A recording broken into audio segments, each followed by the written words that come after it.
Сайн байна уу? Халиана байна. За өнөөдөр тэгэхээр бүгдээрээ маш хялбар орцоор панкейк гэртээ хийцгээе. За бөөндөө болохоор нэрстэй панкейк хийнэ. За би та нартай орцоор хэмэлцүүлье.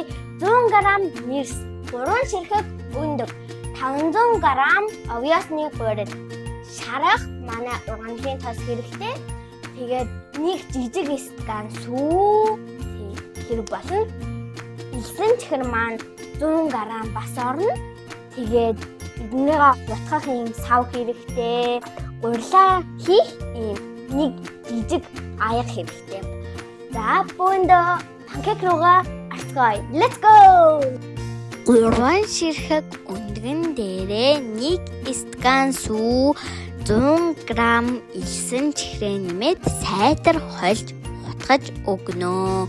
Үүний дараа нэг аяг гурилаа 2 хувааж шигшиж хийнэ. Миний шигшүүр жижигхэн болохоор нэлээд их цаг орсон. За та бүхэн маань шигшүүрээ оновчтой зөв сонгоод хэрэглээрэй.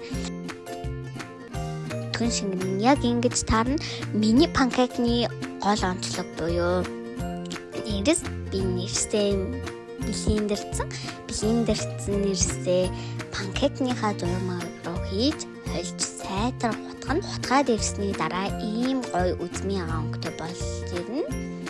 За ийм хумгар халбгаар хийн. Плетигнийхээ 5-аас 6 орчимд хариулын тавга халаасан. За би харин панкейкээ 1-ээс 3 орчимд шарсан.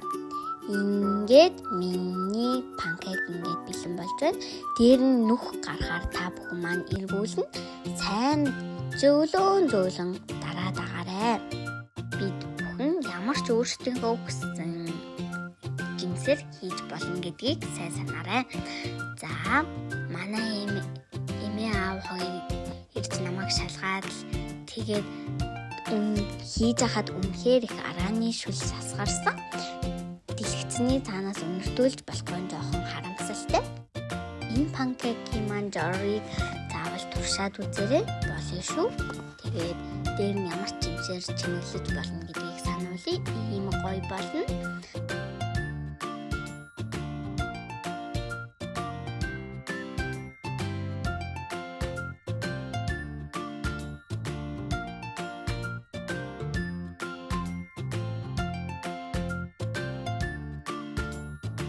За нэлээд их болдог. Гэхдээ би та нарт жоохныг харуулъя. Тэгээд ер нь бол энэ маань заавал нэрстэй их албагүй өөрсдийнхөө хүссэн жимсээр хийж болно. Ямар ч жимсгүй хийсэн ч болно. Нэрстэй хийхээр жоохон харагдаад ястаа гоё болтой шүү. Миний ортыг дагаад хийгээд үзээрэй. Амжилт. 자, ямар нэг хаан гоё яа.